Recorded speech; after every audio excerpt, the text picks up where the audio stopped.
Hey guys, what's going on? It's Eli, back with another review video, and yes guys, that's right, both me and my dad. Now, it's obvious that, for both me and him, we wanted to review this together, and yes, I mean, you read the title, you know exactly what we're reviewing. Because I don't know how many of you, I'm sure a good majority of you, would of course know this movie. Well, obviously you do, because, yeah. I mean, when you think of, the savior of the universe and all that, I mean, this movie would come to mind, also on account of Queen's music and such. Flash! Ah! Yep, that's right, guys. Both me and my dad, we are finally reviewing from 1980, Flash Gordon. Yeah, let's say it together. Flash! Ah! Hey, that's Savior of the universe! Bow, dow, dow, dow. Flash! That was a nice chorus, like, it was properly synced, I guess. I think so, yeah. All Sounded right. pretty good. You let us know how we sounded, guys. But, yeah, so Flash Gordon, from 1980, because, I mean, I don't know where to start because, well, why don't we start with you by all means, because, you have a long, interesting history of Flash Gordon and such, and on account of this movie, so, the first thoughts and words you have to say about the film itself and Flash Gordon entirely. Well, first of all, it was directed by Dino De Laurentiis, who is, in his own right, a great director. Actually, no, Mike Hodge. Mike Hodge is the director. Okay, yeah, so I'm sorry. It was actually, Dino De Laurentiis produced it. It was Mike Hodge who actually directed it. You're right, Mike Hodges.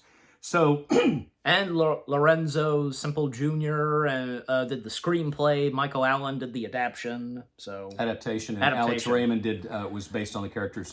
Created. So there was the creator and founder of all Flash Gordon. There were 3 writers on it. So yes, Dino De Laurentiis, he produced it, and it is one of the campiest movies you'll ever watch. Yeah, I would put it up there with Batman the movie from the 1966. Yeah. So basically, Flash Gordon is based off of the comics and the old movie serials that ran years ago, back in the 30s. And here's 40s. Another thing, because the many times you and I have talked about Flash Gordon, I don't think this was ever brought up. I mean, I'm surely you were familiar with Flash Gordon even before the movie existed, right? Oh, of course, yeah. I mean, did you read the comics? Did you have any of the comics or anything like that? No, but I did see some of the old movie serials, parts of them anyways. The special effects were well, for that time, just mediocre at best. I mean, when a spaceship would land, you had something that sounded basically like this. And that was my phone dropping on the floor. Yeah. So the special effects were not exactly up to par, but for the time, it was very well done. Yes, it was. So this movie, while it's campy, and some of the special effects are like, oh, are you serious? It's actually a good movie. Mm-hmm. It really is. I mean, there's some very well put together and a pretty good budget. Yep. And Dino De Laurentiis was basically over the top on everything. And even Universal Pictures, who distributed and made the film as well. So yes. So the thing that got me excited about it from the get-go, when it was announced, was the fact that Queen was doing the soundtrack for the movie. Oh yeah. And Queen was their name was all over. At that time, Queen were my gods, basically. They were my gods. They were just they became in the late 70s and from there on giants in the in the music industry. And there was music / rock and roll industry. There were 2 bands that captured my attention and my imagination when I was in elementary school and in high school. One was Kiss. Always was a Kiss fan. I'm still a Kiss fan to this day. And isn't anybody? The other was Queen. Queen probably surpassing Kiss by about that much. Then Rush came in a little later. Rush when I got into college, and Rush kind of ruled from there on. But I've always been a huge Queen fan, and so when they did this soundtrack, they released it as an album.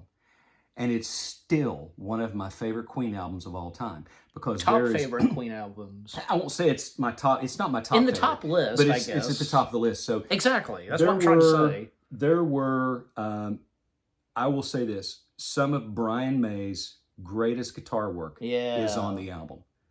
To me, without question, I'm thinking of it right now. Just I'm thinking and listening to that in my head. Just yeah. And I will look this up because of course I have the soundtrack on my phone. There is a track on it, and just be patient with me for a second. No, I mean, are you finished with the first things you have to say, or yes, go right ahead, and all right, I'll look this up. All right, okay, so I'll go next because the first things I have to say about Flash Gordon. Well, I first knew about Flash Gordon's existence because of this movie. And you playing the Queen music for me. Right. Yeah, because I remember you playing that to me, and that was the first time I knew about Flash, and one of my earliest times knowing about Queen and such. And I just, of course, remember, of course, with the Flash song, and Flash, as exactly that. And, yeah. And at some point, because, when watching the movie on DVD and such, and, the later times I would watch it, you know what?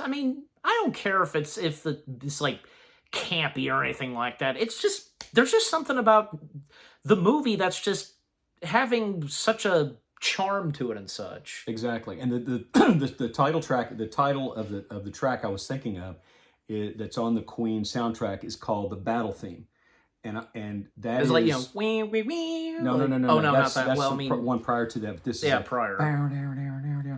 Which is it's also part of the music that's worked into the song Heroes. Yes, exactly. With the drums playing, and but the track that follows is called The Wedding March, and yes, it is. The Wedding March. And that with Brian May's guitar. That is quintessential Brian May guitar. But at the same time, it wasn't just Queen that did the music and such. It still had an original movie score with Howard Blake doing the music of course. Score. Yeah. And let me say sometimes it'd be a mixture of Howard Blake's music with sometimes a bit of Queen. So let me say one more thing. Let me go back to the soundtrack and then off it and on it and off it real quickly. All right. A friend of mine had two friends of hers that got married, and they were huge Queen fans. Right. And when the bride marched down the aisle when they got married, they played the Queen. They played the Wedding March. From the Flash Gordon soundtrack. It's their wedding, and you can do anything at your wedding. So. Absolutely. So I was really, I thought that was really, really cool. It's this reminds me. It just randomly popped in my head. I saw this online where someone had a wedding where it was all Klingon themed. I'm not joking. I believe it. Or I've seen one or two married couple that had lightsabers or did the time warp from Rocky Horror. Exactly. So exactly. Which coincidentally, one of the Rocky Horror cast members is in this movie until we get to him. Yeah. Also, I wanted to also mention this because you realize that Flash Gordon, without Flash Gordon, then we wouldn't have, say, Star Wars. Because George Lucas loved watching Flash Gordon. Those old adventure stuff, from Swashbuckling and Flash Gordon, and I dare say too that not only that, but also Star Trek. If not Star Trek, I don't think that Star Wars would have happened. And that too. I think it's a mixture between Flash Gordon and Star Trek, because Flash Gordon definitely had an inspiration for Star Wars. Well, even when George Lucas, it was talked about in the Empire of Dreams documentary that Lucas pitched an idea that he'd like to do a Flash Gordon adventure kind of thing. So. Right. And let me say this too, that and you and I were talking about this earlier today. One of the best episodes of Star Trek, the original series, was called the Corbomite Maneuver. Yes. And in it, with Blaylock. And in it, Clint Howard, who also played in the Andy Griffith Show. Well, not as Opie. Clint didn't make an appearance. He was the little kid that had the gun, the little 6-shooters on, and wore the cowboy hat, and was always eating a peanut butter and jelly sandwich. Right. That was his character. Can't remember his character's name in that, and shame on me because I'm a huge Andy Griffith fan. But if any of you Andy Griffith fans are out there, just say something in the comment section. So Leon was his name. Leon. Okay. Leon was his name. Okay. So no need to now. So when Clint Howard, about that age, he played in that episode of Star Trek around 1966 when it was filmed. Now, fast forward to sometime back in the early 80s. And because of George Lucas, Clint Howard went for an interview with Lucas and Spielberg. And as soon as he walked in to the office, they looked at him and they said, Blaylock! And he knew then he was not going to get the part. because that was the impression they had when they saw him. They thought Blaylock. Well, And that shows how much Spielberg and Lucas were trekkers. So, and the drink that he offered the Tranya. it was called Tranya in that episode. It was called Tranya. Yes. And Clint Howard said that for years, even to this day, he will be walking down the street and somebody will say something to him like, "Hey, got any Tranya?" You know, something like that, because people remember that. It had such a powerful impact. So yeah, and again, Star Trek had that powerful impact on not only George Lucas but Steven Spielberg, obviously. Yeah. Yeah. Even like, I don't mean like just one more mention when we get back to Flash Gordon, because even like, you know, Clint Howard actually kind of did reprise the role of Blaylock because of the Shatner roasting thing. Exactly. I think you've seen that. Yes, I have seen that. That was quite fun. Yeah, his obsession with Tranya and all that, just classic, absolutely classic. Anyways, but back on point with Flash Gordon, like I said, because Flash Gordon having such a big one of the big influences on George Lucas. Mm-hmm. And with the creation of Star Wars and such. In fact, I read this where at one point Lucas was offered to direct Flash Gordon, but chose to proceed with his own creation, which means Star Wars. Well, so, and it could have been... Because obviously the Flash Gordon movie was obviously in development in the late 70s, so... And it could have been a very different looking movie. And maybe Queen would not have even been featured in that as the Who knows? Queen was they were the quintessential rock band at the time. So they were chosen, and you know they stepped up to the plate. I mean, and I will tell you that as far as the composition of the soundtrack itself, Brian May did most of the writing on that. He really picked it up and ran with it. Freddie Mercury was not much of a writer. That he was not that involved with the soundtrack of Flash Gordon. Oh, Brian May was deeply involved in it, and of course Freddie Mercury provided vocals where needed. Yeah. But Brian May was deeply involved. Well, because Freddie Mercury is the main vocalist for Queen. He was at that time. Of course, he was the lead vocalist of the Queen. Mm-hmm, so exactly. Yeah, but just overall, because like again, like. You already finished, you rounded off your first thing to say about Flash Gordon, but for me, because I mean, still, looking back on this, you know, still, just something about it just having its charm and such, being a classic and at the very start of the 1980s, need I go on, just something about it that would be very intriguing for people today. Exactly. I agree with you. Mm-hmm. All right, so with the first things we've had to say about Flash Gordon said / out of the way, now, as always, read the description / the story. And by all means, you can take it from here. Happy to.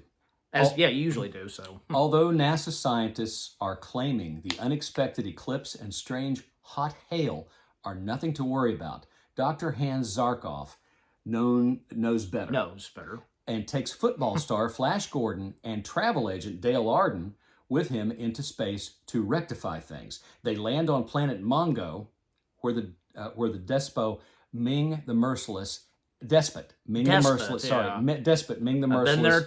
is attacking Earth out of pure boredom. With the help of a race of Hawkmen, Flash and the gang struggle to save their home planet. There we go. So now with reading the description / the story said and done, now let's dive in / break down the film itself. Yes. Well, what were you about to say? I was just going to say, Sam Jones, who is still basically active, and he still does Comic-Con events and does and still having so much great appreciation and love for Flash Gordon. And he has come through a lot in his life. He has fought addiction. He's fought other things, as some Hollywood celebrities do. He's a good family man and a good Christian man now, and so he embraces that role. He embraces the fans because he knows there's a serious fan base out there. Oh yes. And one of my former clients in marketing, he hosted him and brought him to Huntington for an event. Actually, brought him to Ashland, Kentucky for an event. And Ashland, Kentucky is close on the border to West Virginia, where we're located. But he went on. We were talking about Sam Jones, and he just went on and on about what a perfect gentleman he was. They went out to dinner.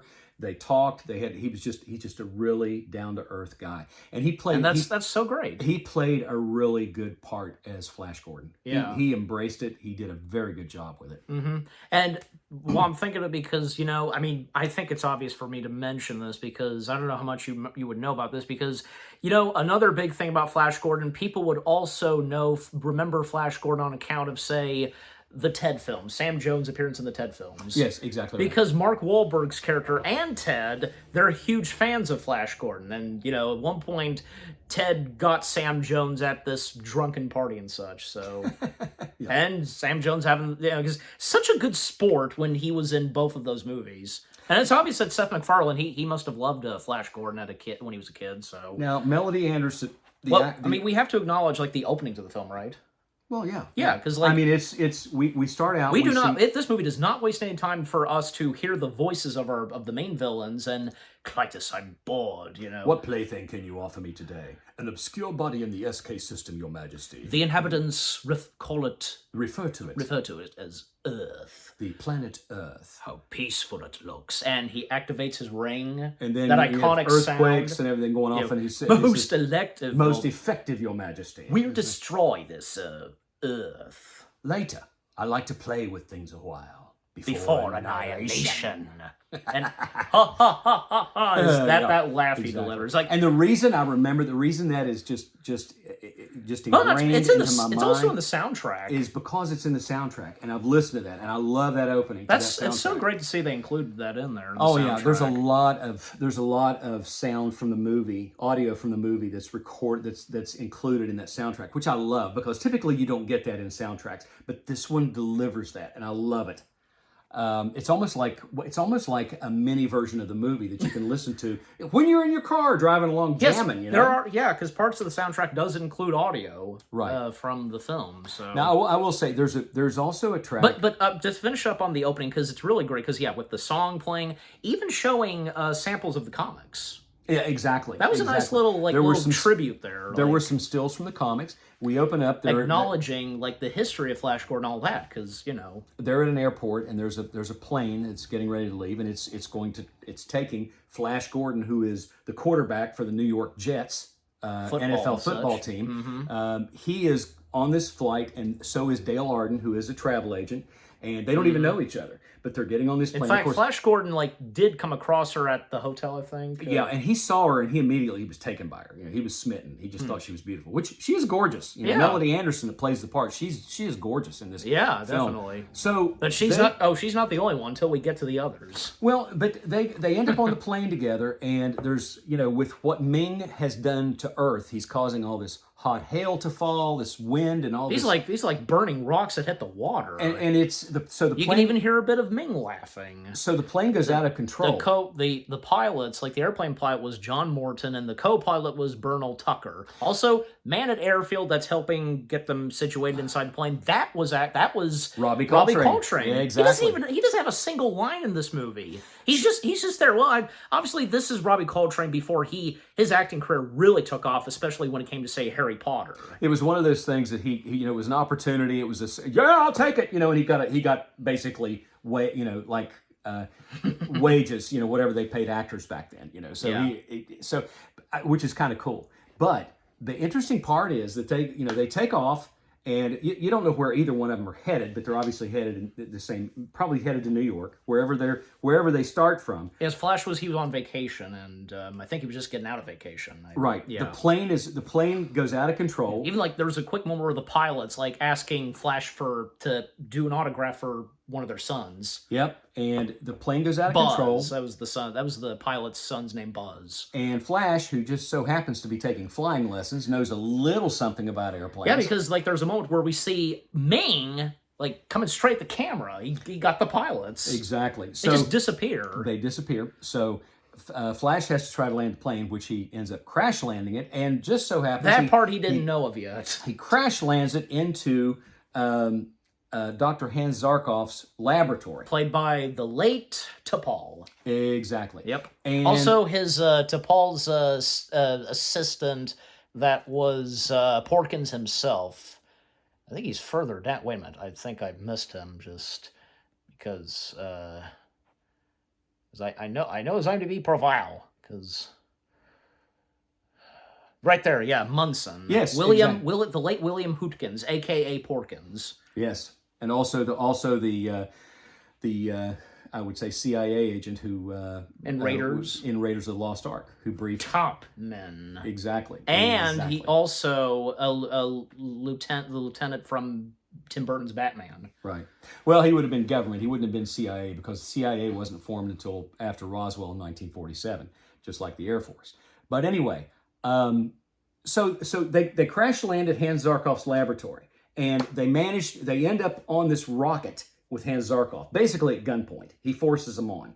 And I mean, he did at one point gunpoint at Munson because exactly. and also, Munson flees. He doesn't also- want any part of it. the Doctor was considered by those at NASA to be kind of a loony or something. He was, but Dr. Zarkov knew what was going on. He knew we were under attack. He knew Earth was under attack by an alien force, and he was out to prove it. He had built a rocket, and he was ready to go. And Munson, he chickened out. Munson chickened out. Munson was supposed to go with him. He chickened out. So Finding it crazy too. Zarkov forcefully recruited Dale Arden and Flash And Gordon. when he tricked them into like telling them that the phone's inside here. Exactly. They went into the cockpit of this rocket, and here they are.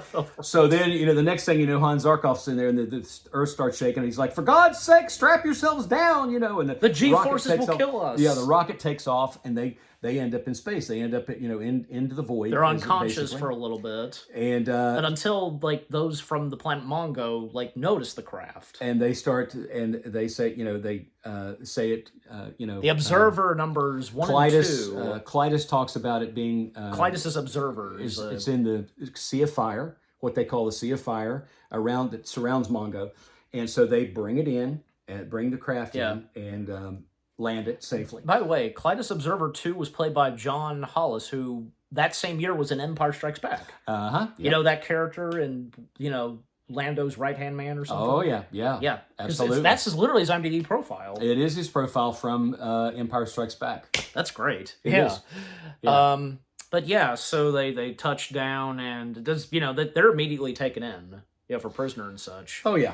Now, when they get inside, there is Ming's palace is such a big, beautiful, red palace. So, and you have to understand that on the planet Mongo, there are all these kingdoms.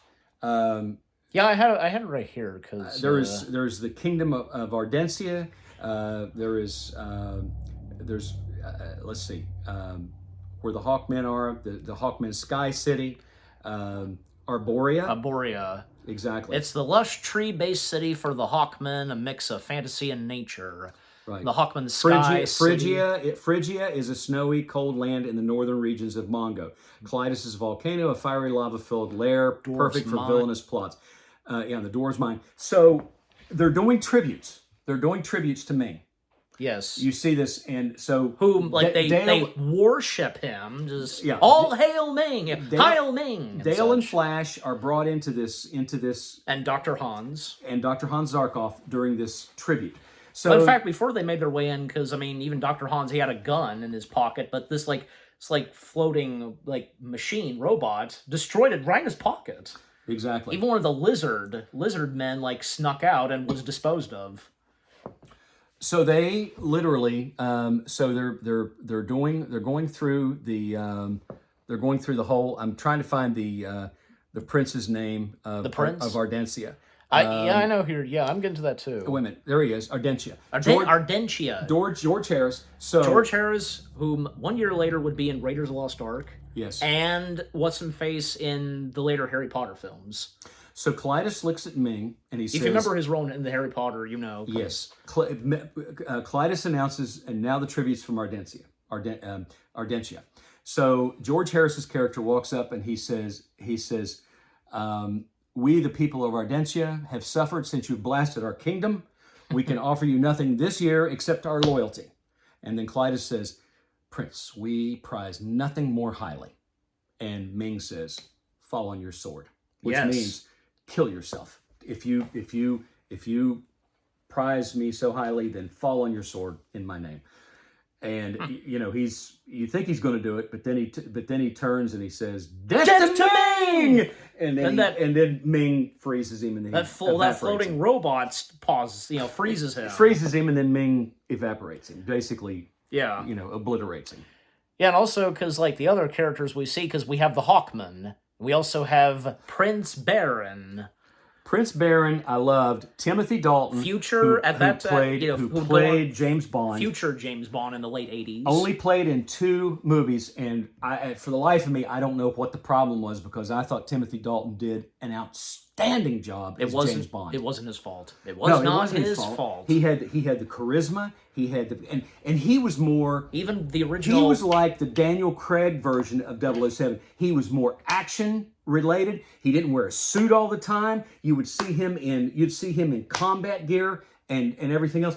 And it was much more realistic. You didn't see him as like Roger Moore and Sean Connery, who walked in. Even the Bond, original James Bond, always in the suit, always prim and proper. And even the original Q even cited Dalton's Bond being very close to the books. Yes, exactly right. Yeah. So don't know what happened to Timothy Dalton, but bless his heart, he was good. No hard feelings on the other Bonds. No. But Timothy Dalton was a solid James Bond.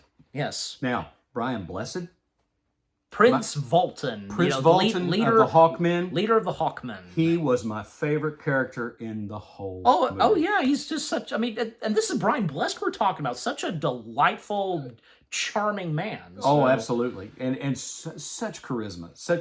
He would also be best known for in like that same year, 1999, Clayton and Tarzan. Yes. And Bossness Yes. in Phantom Menace. Exactly. We saw being friends. Yes, he was excellent. Yeah, not to mention Brian Blessed. Also, It's blessed. Yeah, Blessed. He even did the Tarzan yodel in Disney's Tarzan. Oh yeah, okay. Yeah, he did. Yeah, I did not know that, but that's good to know. Yeah, he did that too. That's So highly commendable, because that's not an easy thing to do. and even I also like another thing I'm thinking of. He was also in Robin Hood, Prince of Thieves. Yeah, but he's been amongst other great things, even in the original Doctor Who. Need I go on?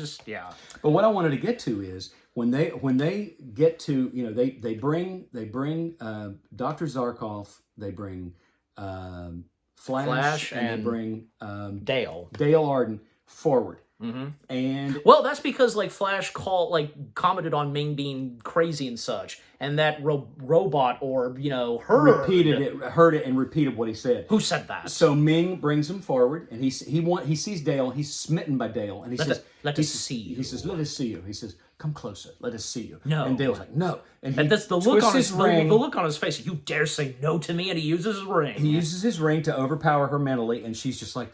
And that one shot where like from his hand, just like doing that to Dale is like he's touching her. Exactly. And then Flash speaks up and says, "Forget it, Dale, or forget it, Ming. Dale's with me." And then they start what's called it's on the soundtrack. It's titled "The Football Fight," which is an awesome piece of music. And I will tell you this. Even when Ming and Clytus are realizing that Flash is doing some kind of game, and Clyde is telling his men to do what Flash is doing. So right. And Dale coaching, just cheering him on, go Flash, go Flash. Yeah. So here's a little bit of nostalgia for you.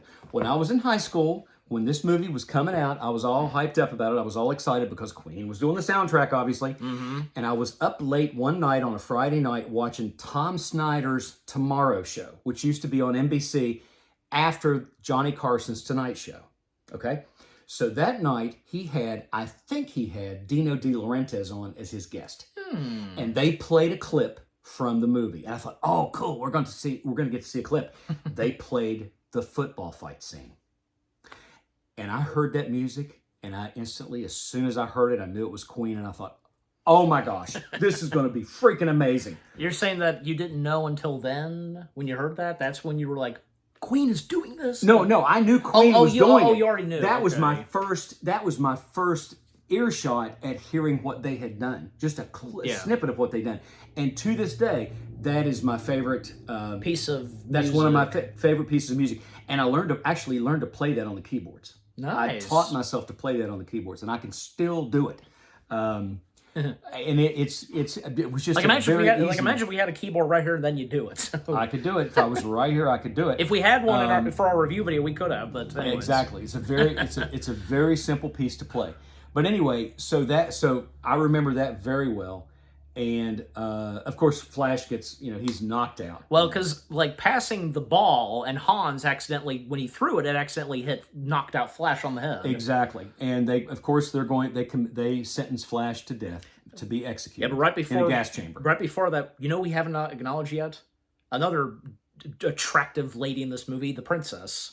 Oh my gosh. Princess Aura. Yeah, Princess Aura. She was Aura. Yeah, she was all played by that in a bag of chips. Played by Ornella Muti. Is that it? Muti. Yeah. Muti. Okay. Yeah.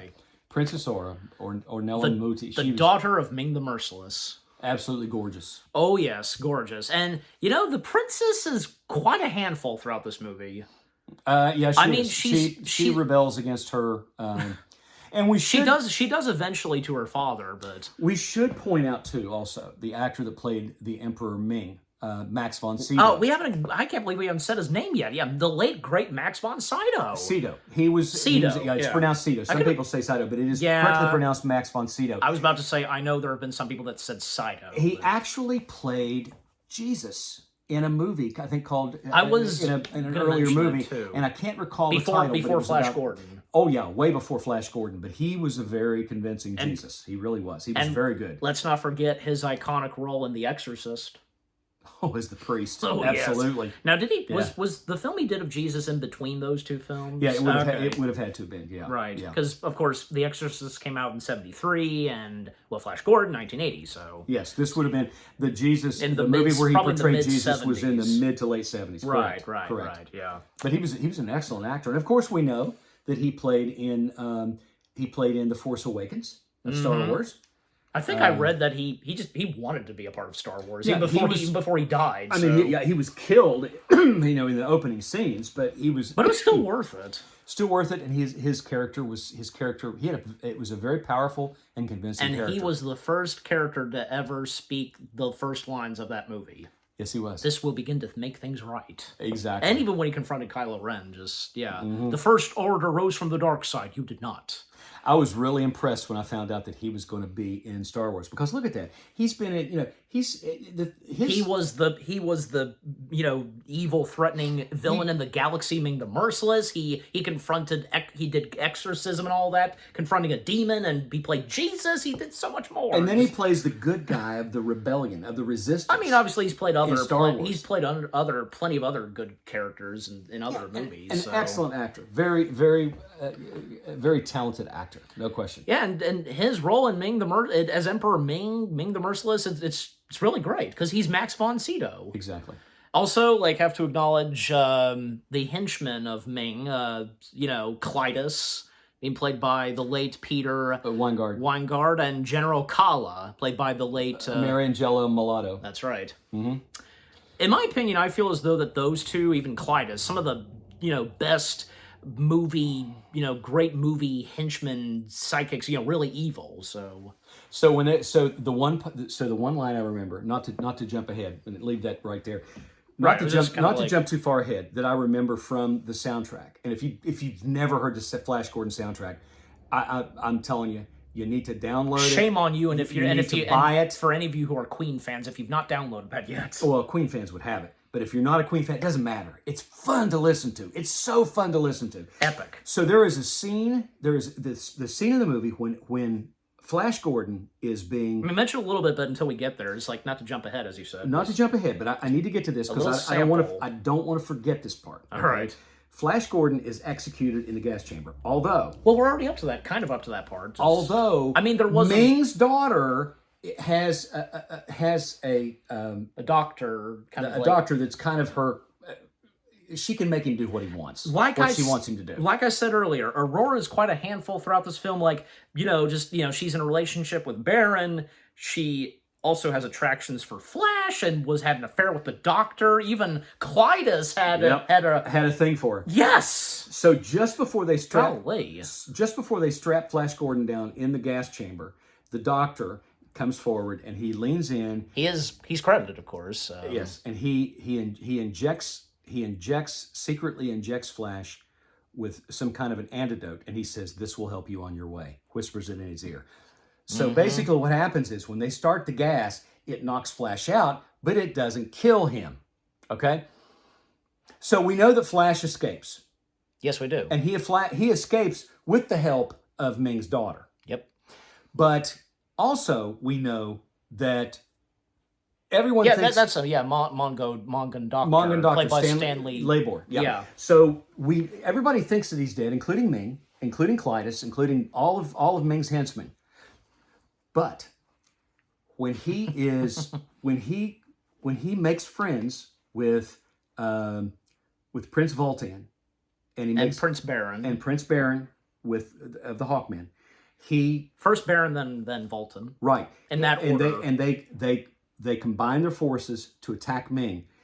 And one of my favorite lines in the soundtrack is when Flash Gordon is on a Hawkman rocket cycle, Yes. which I thought was cool, and he's even got a radio that looks like a CB. And I thought, from 1980, that would have been so cool, because CB radios were the thing in the late 70s and early 80s. And it was very typical to see that handheld mic, that breaker 1-4, that kind of stuff. Yeah. And with the little coiled thing. So that's what he had as a communication device on the rocket cycle. I thought that was so cool, because it represents that era of technology when CB radios were the thing. There was no cell phones. There was no social media. There was none of this. We had CB radios we would communicate with each other, besides landline telephones. This was the late 70s and early 80s, so yeah. So one of my favorite lines is one of the Still not to jump ahead, but you wanted to go ahead and get this out of the way. One of the officers says, "General Kala, Flash Gordon approaching." Oh, see, What do you mean, Flash Gordon approach on a Hawkman rocket cycle? Shall I inform His Majesty? Embassy! The Emperor would shoot you for interrupting his wedding with this news. Fire when Gordon's in range. And he, Flash, So that's part of the soundtrack. And I encourage you, get the soundtrack. Maybe they'll give me some royalties for this, because I'm really pushing the soundtrack for Queen Flash Gordon. It's absolutely, no, in my opinion, it's the best movie soundtrack you can buy, because it is so fun to listen to. It's his opinion. All these movie clips are included in it. You're not just listening to music, you're actually hearing audio from the movie that works with the music. And it's beautiful. It's beautiful. Right.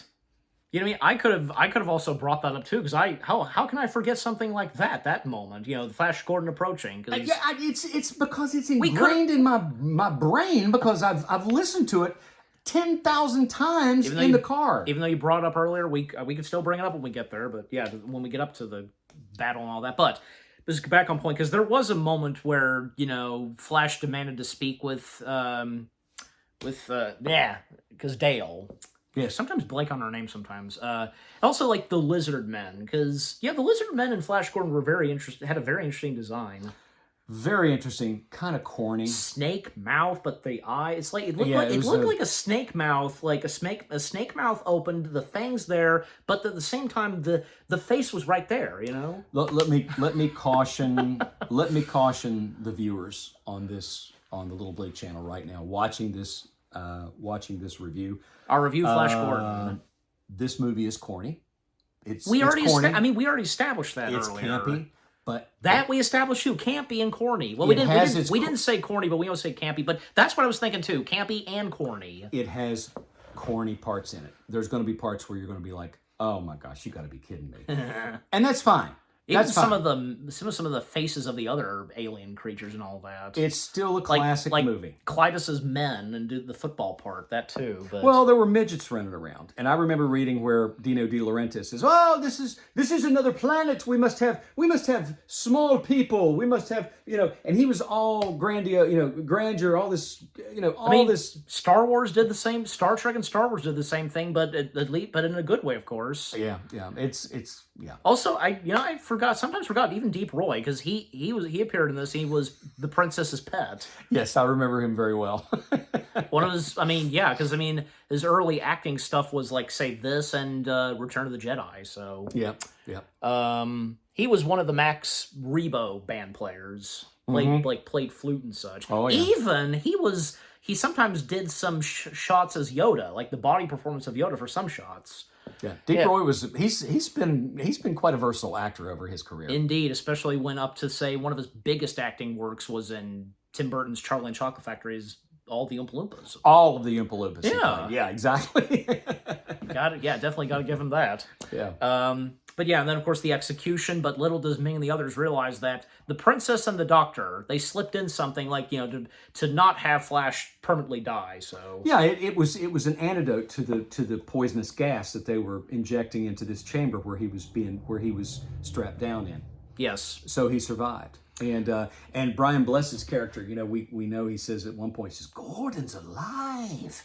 When he realizes that Yes. he survived the gas chamber. Because everybody was watching and saw him. yeah. From Prince, So they thought from Prince being Baron, executed. From Prince Baron to Prince Vultan, they're shocked to see that Flash survived. Exactly. Yeah. Exactly. Also, Prince Baron a few times, like, he sometimes doesn't trust his woman, the princess. Oh, no. Even like after that one point they kiss, he then calls her bitch. He says, lying bitch. Yeah, which, pardon my French, but that's what he says in the movie. Yes. So you get the idea We're that we're saying the line. he loves her, but he doesn't trust her, which, honestly, he has every reason not to trust her because she can't be trusted. Yeah, but at least she gets better as this movie proceeds. She does. She does. She gets much better. Yeah. Because she begins to realize what a villain her father is, how evil he is. She I mean- knows he needs to be destroyed. I mean, she knows, like, what kind of ruler her father is, but didn't quite really fully get the picture. and she like, also realizes... didn't see the picture fully until She also then. realizes the virtues of Flash and realizes that he is truly in love with Dale Arden. Yeah. And she... There were begins- moments where she- Flash was flattered by helps her. her. Well, who wouldn't be? I mean, we're only human, Yeah. Somebody looks like, well, okay. Well, Hey, thank you. even like Dale at one point was like, "Hey, remember me?" Yeah, exactly. Yeah, Flash kind of screwed up there a little bit. He was kind of like, you need to even focus on your one. When the princess even was taking Flash to the location where the Prince Baron is, Exactly. because even like the princess gave Flash a device, even like using it to communicate to Dale. Exactly. And then like aura's all over Flash, and Mm-hmm. oh, she's turning me on and such. Like that wasn't for you. Just Exactly. over. Right. You realize that there's a lot of like sexual stuff in this movie. Well, of course there is. Hot, steamy stuff. I'll go back. Let me back up a little bit to the football fight. And I will say that when I saw Okay. this in the movie theater, I literally went, oh, and just kind of sunk down in my seat. And I was like a sophomore in high school. The football part? But when Dale's going, go Flash, go Flash, go, and she's like, and I'm like, oh my Okay. gosh, you could have done without that. It was so silly, so corny, so goofy. Do you still feel that way? Of course I do. It's the same. Look, it has the same effect on me as the Max Rebo band from episode 6 of Return of the Jedi. Return of the Jedi, which to me is still a Muppet Show. I'm sorry. I mean, that was in the special edition. I know it was in the special edition. Go back to the the ori- original version and lose the end song where it's like and keep the really nice medium tempo music, Man, you've been which was just so perfect for that. It's like if they would keep that and lose the Muppet Show in Jabba's palace, it would be perfect. Enough said. I'm off my soapbox. you've been full of energy Yeah, so far. a little bit. Sorry. But okay, you made me lose my place almost, but not fully. Okay, yeah, because Sorry, I went a little around the bend. but okay, I remember now because I didn't fully lose my place because they're making their way to where Prince Baron is, like a jungly place. Right, which is cool. And when we go in there, we realize there's a young man. There's like this ritual, or there's a ritual and a young man who has to pass this game.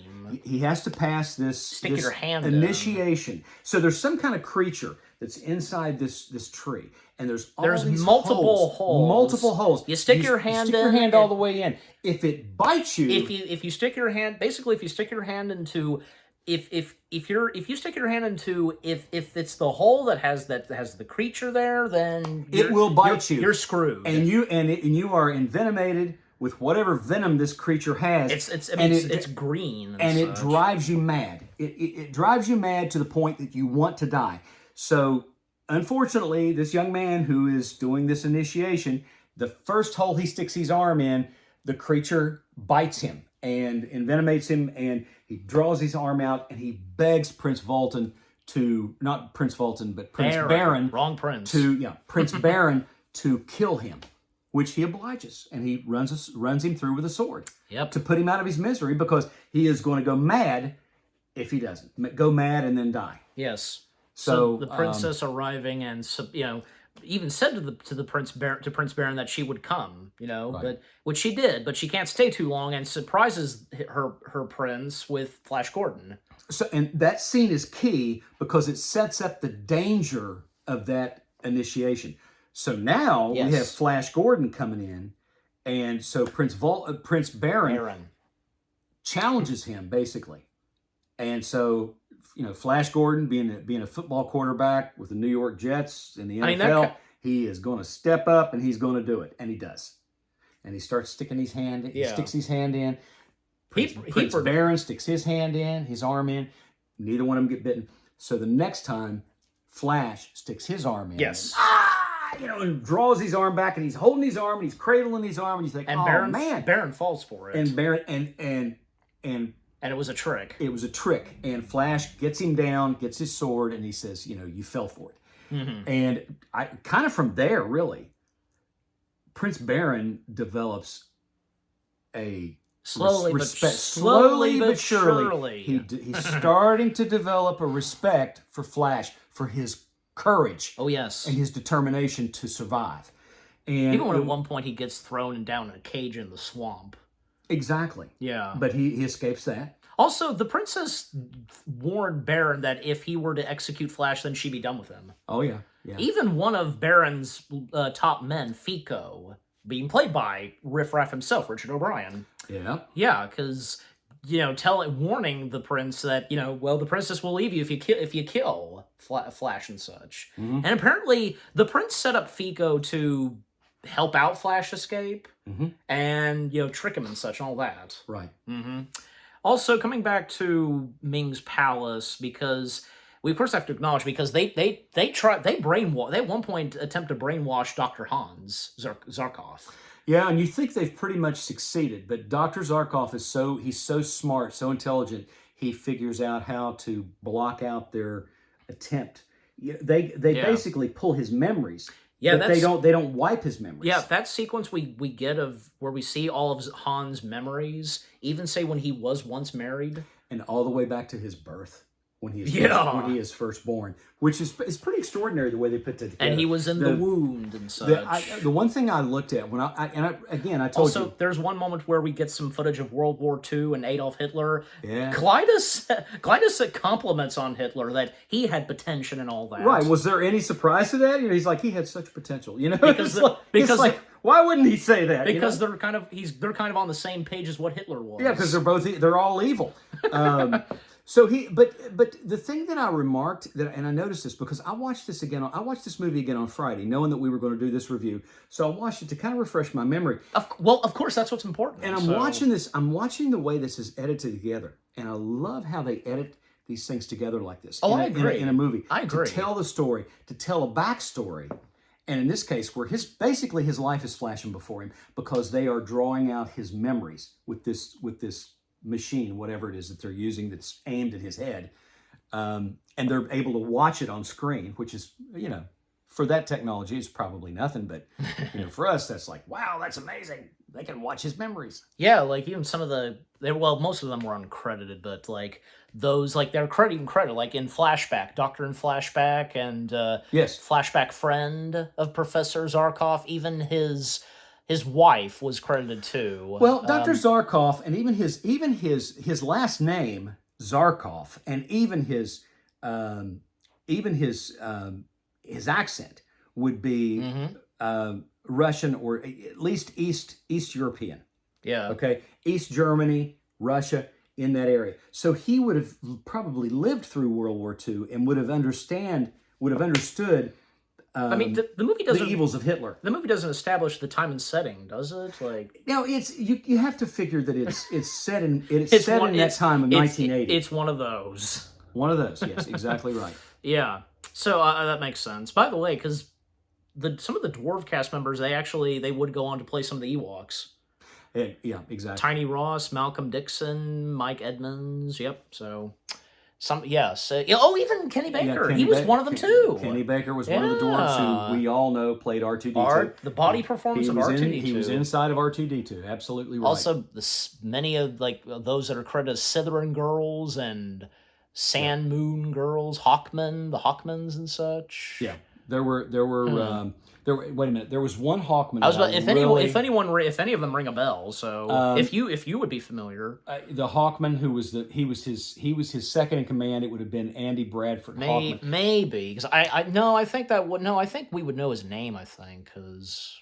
Well, he looked familiar, but I had seen him in play in other things. But Hawkman women and Wounded Hawkman. Exactly. But it was Brian Blessed's second in command that I really liked him too. He was good. But there was there were so many good parts in that, and so what? And we'll kind of skip ahead to where they joined forces. Also, very quickly, even we get a quick appearance of Volton's daughter. Right. Yeah. Right. Because Clytus made a threat. Because actually, at one point during the ritual, worshipping Ming. Because at one point, Baron and Volton, they were going to go at it with their swords, their weapons, and Clytus threatening that Volton was taking a risk, and if he did so, then he'd have to sacrifice his daughter. Well, exactly, and they were in the middle of that duel, and that's when Ming's forces arrived at the Hawkman's because city. To kind of speed things up some, because after what happened to Dr. Hans Zarkov when they try to make Hans be one of their own. Right, and you think that he is, but he's really not. He's lucky because with how very smart and intelligent he is as a doctor, scientist. He's able to block out he's able to resist their attempts to take his brain, to take his mind. Lucky him. And brainwash him and reprogram him. Lucky Dr. Hans. Exactly. That he managed to succeed on that. Well, and it proves that he has superior intelligence, and even over Ming's forces. Yeah, so. And Dale did actually manage to escape and have one of the servant women take her place. Exactly. And then when meeting up with Hans, and then both of them would make their way out of there. But then eventually they would get captured. They would get captured by the Hawkmen. Yep. And taken to their floating palace. Yep. Yep, and sure enough, because then it would lead to Baron and Flash Gordon being taken in by the Hawkmen as well. Mm-hmm. And that's when that fight happens. Mm-hmm. Exactly. You anything to say on that? Because, death battle and such, basically. Even, because it's rocking back and forth, and there's spikes to it. Yeah, that was really interesting, because if they survived the spikes, the way it was a big round table, and it rotated back and forth. You had the spikes, but if they fell off that table, they would fall thousands and thousands of feet down to the ground. There you go. Because the city is basically floating, suspended by basically rockets in the middle of the sky. That's right. So if you fall off that, you're going to die. Yeah, because you're going to fall down. You're going to fall and terminal velocity, hit the ground, splat. Of course, duh. Yeah. So, but the interesting thing is that when they defeat when Clytus is defeated, which I loved, because eventually, before we get that to finish off, because Flash was winning, but he still spared Baron. Yes, and that's when Baron really embraced. That was a key point, because Baron realized embraced, and that's Timothy Dalton's character. Yes, that he realized that he was a virtuous man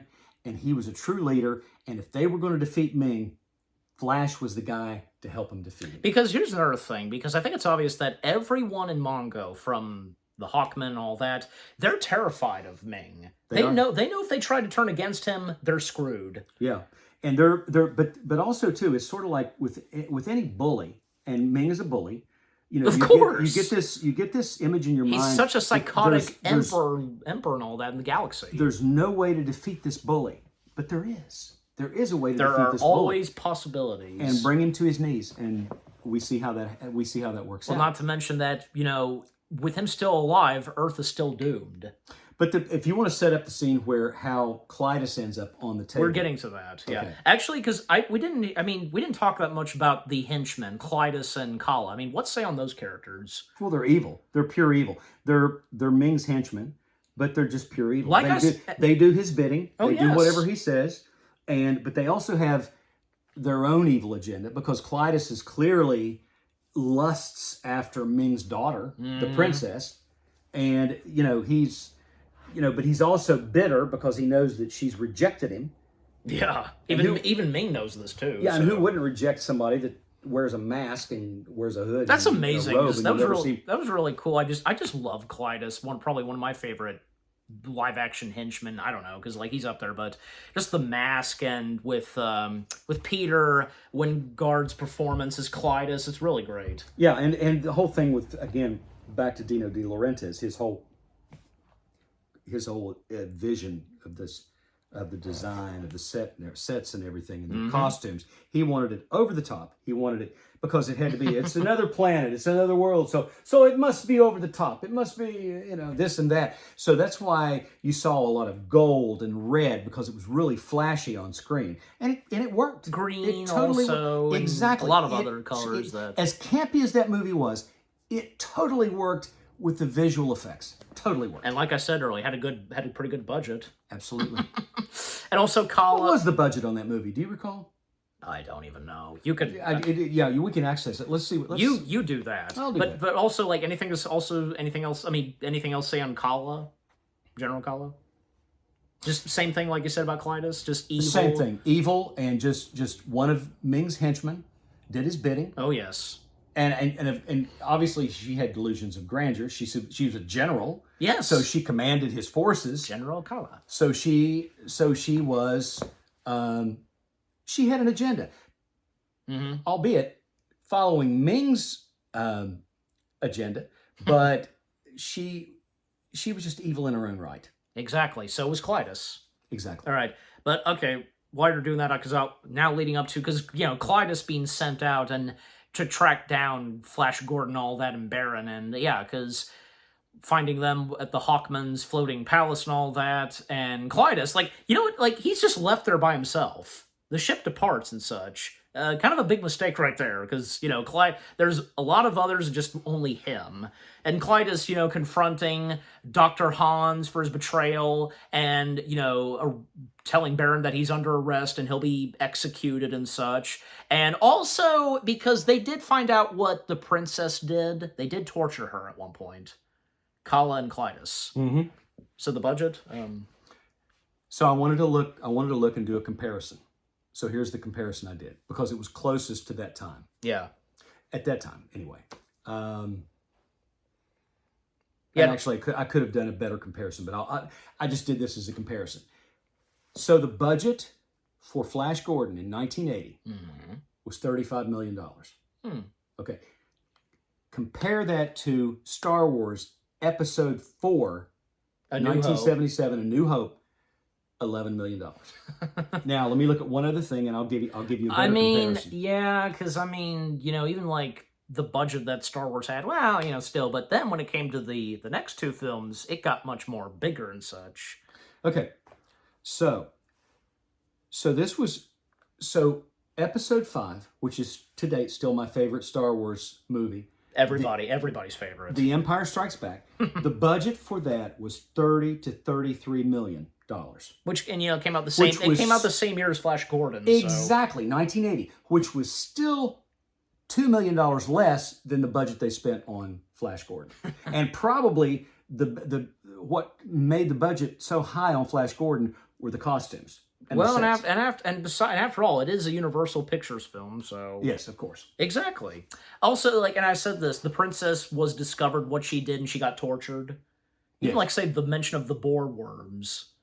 And Clytus seemed to be very happy with being able to torture her, which to me was kind of a... Baron was not pleased because... No, Baron, but Clytus was, because Clytus wanted to make her suffer because she had rejected him. Exactly, there you go. Yeah. Then, because, then Baron, saying Clytus, and then hitting him right in the gut. Yep. Flash! And then, of course, I love that music that plays with Clytus's, death and such. Being thrown on the the rotating platform with spikes. On the spikes, and you see his tongue and his eyeballs just coming out, just like oozing out of his mask. His tongue, too. Yeah, his tongue and his eyeballs oozing out of his mask. He first reaches out, but then he collapses, and then that shot. And that was actually a pretty cool effect.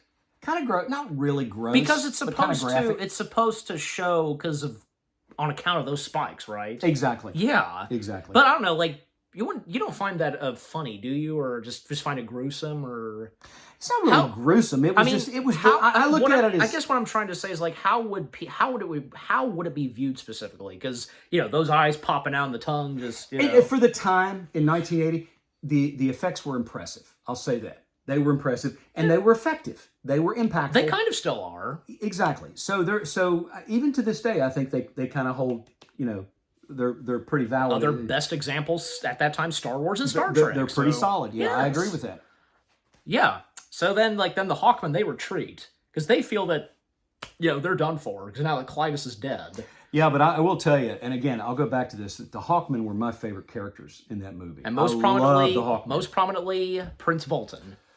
Prince Vultan, Brian Blessed, I can't say enough about that character. He was so... As you already did. He was because the one line when they're going into attack, he says, well, who wants to live forever? And then he flies, and he dives in, Dive, my Hawkman! Yeah, and the funny thing is that when you're watching the Hawkmen, their wings are flapping and they're kind of hovering in the air, but you're looking at it and you think, the effects aren't that bad for 1980. I mean, they're not that bad, really. There's some where the ships are flying and everything. You're like, it's like this is like 1938 all over again. Watching the Flash Gordon serial. But I mean, really, the effects are pretty darn good for that. And time. Those are practical models. Yes. All that practical effects. There was no CGI. There was no AI. CGI. I mean, none of that. It didn't even exist at that time. And CGI just barely began in the 1980s and such. Barely did. It kind of started in the 1970s, but then sometime in the 80s it really started to kick off. Exactly right. But then, like, Ming would come to he and everyone else would come to the Hawkman Palace, even, like, say, bringing in Baron, Dr. Hans, and Dale, except for Flash Gordon. In fact, Ming would try to negotiate with Flash, have Flash have his own kingdom. Yeah, and he turned him down. Of course he did. Just a psychotic man like Ming is, and on account that Earth is soon going to be destroyed.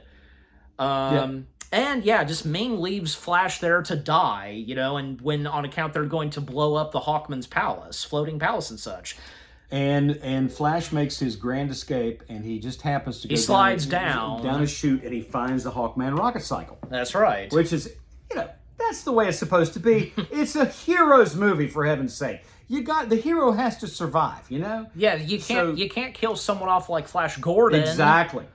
The title character. So he figures out how to operate the thing in a matter of seconds before the whole city blows up. Good thing. And he escapes, and he finds the radio, and he's calling, and he's because the Hawkmen they retreated down in the jungles where the swamp is. Right, and Prince Vultan is like, he says like, this is Prince Vultan. Who is this? Yeah.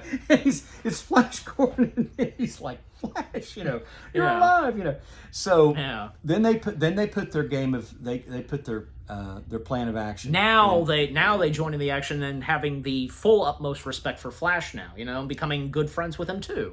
They join forces, which is the only way to defeat Ming the Merciless. Exactly. And they do, and so because then we would come to the Ajax rocket. So the whole idea is because that's how it's pronounced, right? Ajax. Ajax. General Gala, she dispatches war. She says dispatch war rocket Ajax to bring back his body. Yeah, you gotta say it in that accent. Dispatch them to bring back his body. Right. And also the way she delivers, like, General Kala, Flash Gordon. What do you mean, Flash Gordon approaching? On the Hawkman rocket cycle, shall I inform His Majesty? Imbecile. Yeah, she says imbecile. However, she says imbecile. What's that line? The Emperor would shoot you for interrupting his wedding with this news. Fire when Gordon's in range. Flash. Yep. And a force field's put up. Exactly. So War Rocket Ajax goes in. So Fire! Flash is hidden behind the clouds. Yep. They're trying to flush him out. Even when the Hawkmen And the come in Hawkmen too. are in, and they're all behind the clouds, hidden from Ming's war rocket Ajax. Yep. And man, then they come in and they swarm, and they take it over. He ends up taking over war rocket Ajax, but he goes in. He says he goes in to save one of Prince Vultan's men, who gets winged, basically, literally. A good majority winged. of them get winged. A good majority of them get killed, but some of them get winged. So one of Vultan's warriors gets winged. Flash goes in to rescue him, and he does. He gets him out of there. Yep. But then Prince Vultan comes on board. Flash is at the controls of the war rocket Ajax because they've killed everybody on board, all of Ming's men, and so he's like, Prince Vultan wants, saying, we got to get out of here, and he says, but Flash, no, he's says, not no, going. he's He's not not going. going. He He's says- not going anywhere. he says, what? And then Prince Vultan says, what? You'll be destroyed. He says, you know me, bird. He says, get out of here. They need you on the ground.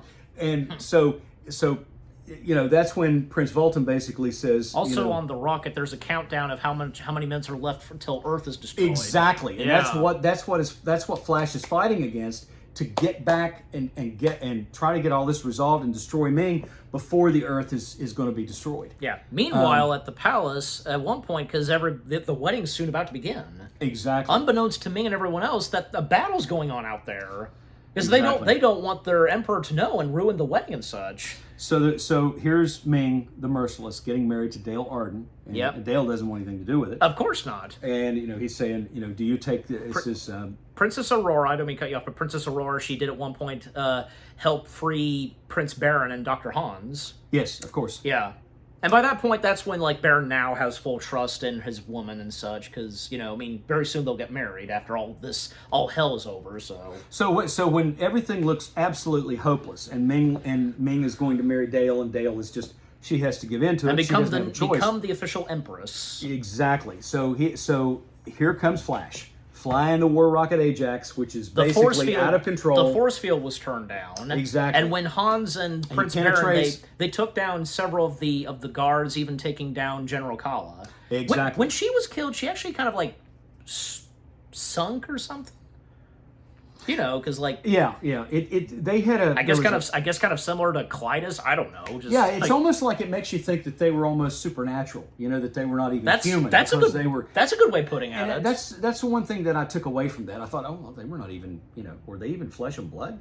Were they even, it's were they even, well, even say Kala were even human? I don't know. Exactly. Maybe not. So you see, Flash is bringing this war rocket Ajax in for a crash landing, and of course it disrupts the wedding. The and, pole, the very tip of the front. and Dale turns around like, Flash, and that Go Flash, go Flash. The tip of the rocket goes right through Ming's chest, and impales him. Oh yeah.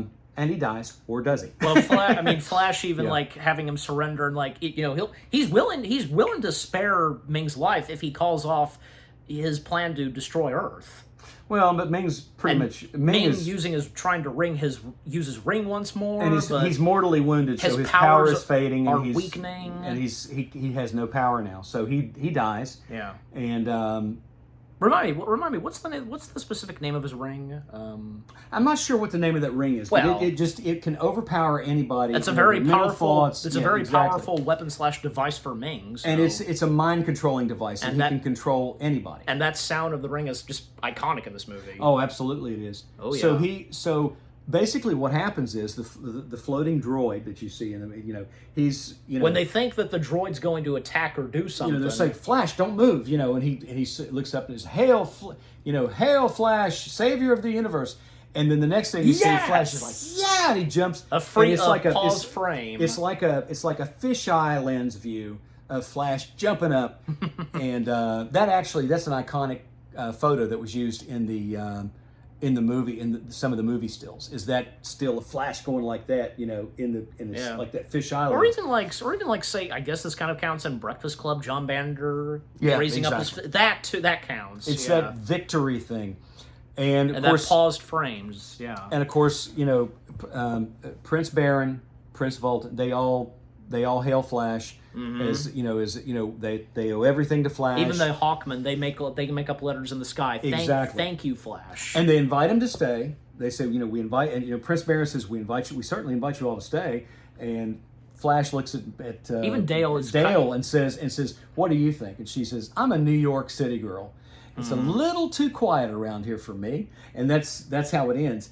And then you see the Hawkmen forming the thanks Flash, thanks Flash, and that then you think, okay, that's the end of the movie, but then you hear that sound of the ring. Well, you see the ring there, and you see the ring, and like wind. A glove hand picks it up. And you hear end, and then you hear the sound of the ring? Question mark. And you hear Ming's laugh.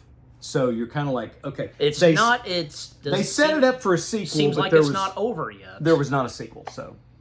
Because I think overall, because like the film itself, it didn't really, not that great. I guess not well received. Oh no, it did not get good reviews. It did not do very well at the box office. It was kind of a dud. But it has become a cult classic. Yes, it has. Very much a cult classic. Right. It's not let me draw a comparison to this. I was going to say some of those before we get to our final thoughts, but were you about to, or? Yeah, so two movies. All right. Two movies that reflect two different rock bands. Mm-hmm. Queen with Flash Gordon, the soundtrack. Okay? Yeah. Flash Gordon movie. Yeah. And Kiss meets the Phantom of the Park. Both campy. And I will say this. Kiss meets the Phantom of the Park is much more campy. It was a Hanna-Barbera production, so obviously it was therefore doomed from the start, okay? Because Hanna-Barbera not as bad as, say, Flash Gordon. Well, Hanna-Barbera needed to stick with Scooby-Doo, the Jetsons, and all the other cartoons. They needed to stay out of live action. Jonny Quest, for crying out loud. Exactly, which were great shows. But when you bring in a rock band, like the #1 rock band in America, and you try and do a movie, and you just literally it's a horror flick, and I don't mean that in a good way. I mean, it's a horror flick to watch because you're just like, when you watch it. What am I watching? Why is Kiss involved in this? On the other hand, Kiss and Hanna-Barbera, this is nightmare fuel. By stark contrast, the Flash Gordon soundtrack is still solid. It is still a solid soundtrack. It's fun to listen to. Whether or not you like the movie, it doesn't matter. You can listen to the soundtrack all day long and enjoy it and really get into it and enjoy the music. And just, like I said, some of Brian May's best guitar work is on that soundtrack. Oh, yes. Without question. Mm-hmm. Without question. Oh, yes. I was going to mention those two things very quickly because on account of Dale and Flash, their chemistry, because, Dale at first, she didn't start to fall in love with Flash, but until the situation that we get themselves into, that's when she would really develop feelings for Flash, right? Exactly, yeah. Even at one point and this is another thing, because, when they thought that this could be a dream, but it's not, of course. Yeah. Even, when Flash... Flash saying to Dale that if this were a dream, then waking up and, finding himself back at the hotel, and this time he would approach Dale. Yeah. And talk. And I thought that was a cool line. That whole was thing very about that dream heart-touching. It was. And it's not like, the writing is not really bad in the movie. It's just... I agree on that. Some of the special effects are just a little, and that's fine. That's fine. And that's what makes it campy, and that's what makes it fun. Some of the creatures, and even say the "Go Flash, go Flash." Well, and again, you go back to some of the old 1950s sci-fi movies that Mystery Science Theater 3000 have done to death, in poking fun at. Yes, they're goofy, but they're still fun to watch. Like Plan 9 from Outer Space, and some of those others. Oh, Plan 9 from Outer Space. That is something. That's something else. That is a science fiction classic. Yeah, it is. But there's others. From that and The Day the Earth Stood Still. That's another one too. So. There's others though that have been just kind of goofy, but they're still fun to watch. Yes, and that's what movies are supposed to be. There you go. And that's what this movie is. Flash Gordon is fun to watch. So if you've never seen despite the campiness, watch it. Despite this film's campiness and corniness, if you can sit through Batman the movie from 1966. We can absolutely can sit through Flash Gordon because it's. Oh, yes. Trust me, it's a few notches above that one. I mean, you wouldn't. I mean, would you really view Flash Gordon on the same like levels as Batman? No. I was about to say because. Not at all. No, they're both campy and corny, but they're very different from one another. The special effects, the sound effects, truly are better in Flash Gordon than they were in Batman the movie. And I'll draw when Batman is punching the shark and it sounds like he's hitting a volleyball. Oh my gosh! It's like, can you not? Did you not have holy Shardine? $10 more in the budget to find the sound effects library at Universal Studios and put in the sound of a punch? Really? At least they had one big thing they had in the budget was a good majority of the guest star villains. You know exactly that there were and you got to give them that and also managing to get 4 villains on screen and Because that is the exception. Like there was a 2-parter episode that did have both Burgess Meredith and Cesar Romero. Plus you had the Batmobile, you had the Batcycle, the Batboat, and the Batcopter. Yeah. How cool does that get? You had a submarine. Exactly. Yeah. Exactly. So we got hats off to that because there's even though it was just even though we talked about before around the bend, it's still fun to watch. Just Flash Gordon is fun to watch, no question. Mm-hmm. So, you already, said your final thoughts on Flash Gordon? Yes. Yeah, because as for me, technically I've kind of started with some, but I just, I couldn't agree more. I couldn't have said it better myself because, look, the many times I've seen it and the more I'll watch it later on, because, the many times I'll watch it later on, look, the campiness and corniness doesn't bother me one single bit, because everything about this movie, like I said earlier, there's something about it that has its charm to it. Mm-hmm. Everything about it from beginning to end. The storyline, how they adapted and brought Flash Gordon to life on the big screen, the budget this film had, the practical effects, great cast of talents who brought these characters to life, Queen's music, Howard Blake's original score music for this, some pretty cool action-packed stuff, the climax and all that, and just the way the villains were done, all the sometimes funny and nice touching moments here and there, and everything else that happens in this movie. Just what more do we have to say, really? Because Flash Gordon from 1980, just something about it that, it's really good. Yeah. Despite the campiness and corniness, that doesn't matter, Oh, it doesn't matter. No, it's not a problem to it whatsoever. Because at the end of the day, when you look back at some of the sci-fi movies that have been done, we know where Star Wars is. Star Wars is in a realm all its own. So is Star Trek. There you go. But then when you get to the basic B movies of the sci-fi genre, Flash Gordon is right up there at the top. It really is. Oh yes, it really is. Indeed, yes. All right. So our final thoughts and words have both of us that we've said, and how we rate it, how many stars we give it. We'll start with you, of course. I give it 8 out of 10. Really? I do. You usually do 5 stars, but you do 8 out of 10? I'll say 3.5 if I'm going to do a scale of 1 to 5 stars. 8 out of 10 is still fine, but 3.5 is basically the same thing. So I'm giving it 3.5 stars because I've always enjoyed it. And I will say this, were it not for the soundtrack, it would probably be a 1.5. Yeah. I guarantee you if Queen was not involved in this, then this probably would have been different. A different vibe and a different attitude. For me, it would have been different, yes. For everybody else, probably. But, it was... The whole thing with me, with Flash Gordon, when I found out Queen was doing that, I'm like, oh my gosh, they're doing a sci-fi movie with rock music. How freaking cool is that? So I was already on board. And when it was Queen, I'm like, I'm sold. I've drank the Kool-Aid. I'm there. I'm sold. Take my money. So if you have any interest in Queen whatsoever, any of their music, if you've ever how can any of you not be? Bohemian Rhapsody, Somebody to Love, We Will Rock You, One Vision, We Will Rock You, We Are the Champion, Bicycle, Fat Bottom Girls, Hurry the Back, list go on and on and on and on. Keep Yourself Alive. Exactly. The list goes on. And Don't Stop Me Now. Those type of songs. If any of those songs interest you, if you were ever a Queen fan, did you say Killer Queen as well? Yeah, Killer Queen. yeah. I did not say that, but Oh, you're I thought- absolutely I right. thought you Killer did Queen. too, yeah. And Keep Yourself Alive, I did say Keep Yourself Alive. which is, and so any of those movies, or any of those songs, if you've ever heard the title or ever listened to any of them, you want to watch this movie. I promise you. Of course. For any of you hardcore Queen fans, of course. Yeah. And even if you're not a hardcore Queen fan and you like some of their stuff, you would still enjoy this movie. And if any of you, of course, you love anything Flash Gordon, if you've read the comics or anything else Flash Gordon related. Absolutely. Yeah.